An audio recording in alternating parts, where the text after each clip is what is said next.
लेकिन जेएमएम के लोग, संथाल परगना में उनकी पुरानी आदत है कि वो घरों में जाकर के ये भयभीत करने की कोशिश करते रहे कि यदि हारेंगे तो हुरेंगे और जीतेंगे तो थूरेंगे। जामताड़ा में एक जगह शादी हो रही थी, शादी एक समुदाय का था, हिंदू समाज का था, और जुलूस निकालने वाले अल्पसंख्यक लोगों ने जाकर के उस समूह में जाकर के और महिलाओं के साथ अभद्र व्यवहार किया, जिसमें प्रशासन को, थानेदार को माफी मांगनी पड़ी। मैं एक बात बहुत स्पष्ट रूप से कहना चाहता हूं, भारतीय जनता पार्टी को झारखंड में कमजोर समझने की गुस्ताखी इंडी गठबंधन के लोग न करें। आज कुछ तात्कालिक प्रसंग बस आपको यहाँ पर हमने बुलाने का, आपको कष्ट देने का काम किया है। भारतीय जनता पार्टी चुनाव को बहुत ही सहज ढंग से लेती है। हमारी जो पंच निष्ठा है भारतीय जनता पार्टी की, उसमें से हमारी दूसरी सबसे महत्वपूर्ण निष्ठा है लोकतंत्र। और इसलिए जब झारखंड के विधानसभा चुनाव का परिणाम आया था, तो मैंने आप लोगों के माध्यम से सहज ढंग से उस परिणाम को स्वीकार भी किया था और उसके अनुसार अपनी भूमिका को आगे तय करने का भी ऐलान किया था। हम नहीं चाहते हैं कि लोकतंत्र में टकराहट हो। सकारात्मक सहयोग की भूमिका विपक्ष से भी और सत्ता पक्ष से भी हम महसूस करते हैं, होना चाहिए। महाराष्ट्र में भारतीय जनता पार्टी की बहुमत की सरकार बन रही है, 2/3 से अधिक बहुमत आई है। पूरे देश के लोग आज महाराष्ट्र के परिणाम से अचंभित हैं, लेकिन वहां बहुत ही सहज ढंग से सामाजिक जीवन चल रहा है।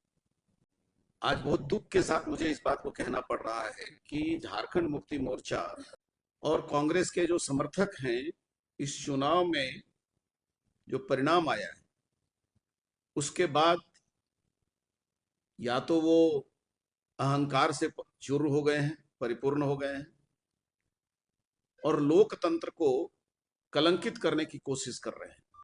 पिछले 3 दिनों से चुनाव परिणाम 23 को आया, उसी दिन रात से लेकर आज 26 तारीख है, हमने इंतजार किया 2 दिनों तक कि शायद खुशी के माहौल में हुड़दंगबाजी करते हुए और दूसरे को अपमानित करने की घटना थम जाएगी। लेकिन लगातार झारखंड मुक्ति मोर्चा और कांग्रेस के लोग अलग अलग स्थानों पर प्रदेश में अराजकता पैदा करने की कोशिश कर रहे हैं। बरहेट, जहां मुख्यमंत्री के रूप में चुनाव लड़ रहे थे हेमंत सोरेन जी, और वहां से हमारा भारतीय जनता पार्टी का प्रत्याशी गेमेलियल हेम्ब्रम, जो बहुत ही सशक्त ढंग से चुनाव लड़ा और अप्रत्याशित रूप से 50,000 से अधिक, 60,000 के आसपास वोट भी प्राप्त किया। वहां के आश्चर्य लगा कि वहां पर कई अल्पसंख्यक समुदाय के लोग, मुस्लिम परिवार के लोग भी भारतीय जनता पार्टी के पक्ष में काम किए। उन्होंने झंडा बांधा, उनके घरों में जाकर हमला कर और वहां पर भयभीत करने की कोशिश कर रहे हैं। सांप्रदायिक उन्माद पैदा करने का कोशिश सभी जगहों पर हो रहा है। आज इसी कारणवश हमारे प्रदेश अध्यक्ष श्रीमान बाबूलाल मरांडी को आज बरहेट का दौरा करना पड़ा है, ताकि इस प्रकार की जो प्रवृत्ति आज वहां देखने को मिल रही है, उसी प्रकार की घटनाएं पाकुड़ में भी घटी हैं। राजमहल विधानसभा क्षेत्र के अंतर्गत भी भाजपा के कार्यकर्ताओं के साथ भयभीत करने का, उनको सामाजिक उत्पीड़न देने का, मारपीट करने का घटना घट रही है। सबसे दुखद घटना और भी हुई बहरागोड़ा विधानसभा क्षेत्र में। जो जेएमएम के उम्मीदवार थे जो जीते हैं, लेकिन भाजपा बहुत सशक्त लड़ाई वहां लड़ी। वो पिछले 3 दिनों से लगातार चाकुलिया में, बहरागोड़ा में उनके लोग उत्पात मचा रहे हैं। हमारे सांसद के द्वारा भी प्रशासन को कहने के बाद अभी तक वहां नियंत्रण नहीं हुआ है। और मैं आपको बताऊं कि बहरागोड़ा के जो विधायक हुए हैं समीर मोहंती, उनका भतीजा राकेश मोहंती, और उनका एक उड़ीसा का रहने वाला उनका भांजा, जो एक प्रकार से असामाजिक तत्व के रूप में वहां पर पिछले कई बीच में भी भयभीत करने की कोशिश हुई थी। और उस समय भी प्रशासन को कहा गया था कि बूथ, कई जगह पर बूथ के हमारे अध्यक्ष को, बूथ की कमेटी को मारपीट करना, रात में घुस करके उनकी माता को, उनके घर की महिलाओं को चेतावनी देना, प्रताड़ित करना। और राकेश महंती और अभिलाष पटनायक, ये दोनों जगह जगह पर अपने साथ कुछ आपराधिक तत्वों को लेकर के समूह में जाकर के उपद्रव करने का काम कर रहे हैं। कई टीवी के दुकान में, एक हमारा वहां पर मनोज पाल, जिनके टीवी को तोड़फोड़ किया गया, मारपीट किया गया, जिसमें कई लोगों ने पुलिस को खबर की। शंभुनाथ मल्लिक भाजपा का कार्यकर्ता है, चाकुलिया का रहने वाला, उसके साथ में अभद्र व्यवहार हुआ, मारपीट हुई। मनोज अग्रवाल जी के घर में जाकर के उनके घर के परिवार के साथ में अपमानित करने का कोशिश किया गया। उसी प्रकार सुशील शर्मा चाकुलिया का है, उसके साथ भी ये राकेश महंती और अभिलाष पटनायक जो है वो जगह जगह पर झगड़े कर रहे हैं और उनके साथ भी अपमानपूर्ण व्यवहार किया है। आपने देखा होगा सीता सोरेन जी जब चुनाव के गणना के बाद निकली तो जिस प्रकार का अभद्र शब्दों का प्रयोग करके और उसके मानसिक रूप से प्रताड़ित करने का प्रयास जामताड़ा में हुआ। चुनाव के समय भी गंदे शब्दों का प्रयोग हुआ था। जामताड़ा में एक जगह शादी हो रही थी, शादी एक समुदाय का था, हिंदू समाज का था, और जुलूस निकालने वाले अल्पसंख्यक लोगों ने जाकर के उस समूह में जाकर के और महिलाओं के साथ अभद्र व्यवहार किया, जिसमें प्रशासन को, थानेदार को माफी मांगनी पड़ी। तो चाहे वो राजमहल हो, पाकुड़, जामताड़ा, मधुपुर में भी हमारे कार्यकर्ताओं के साथ वो, और जहां जहां भी बाहुलता अल्पसंख्यक समाज की और समाज में तनाव पैदा करने का काम कर रहे हैं।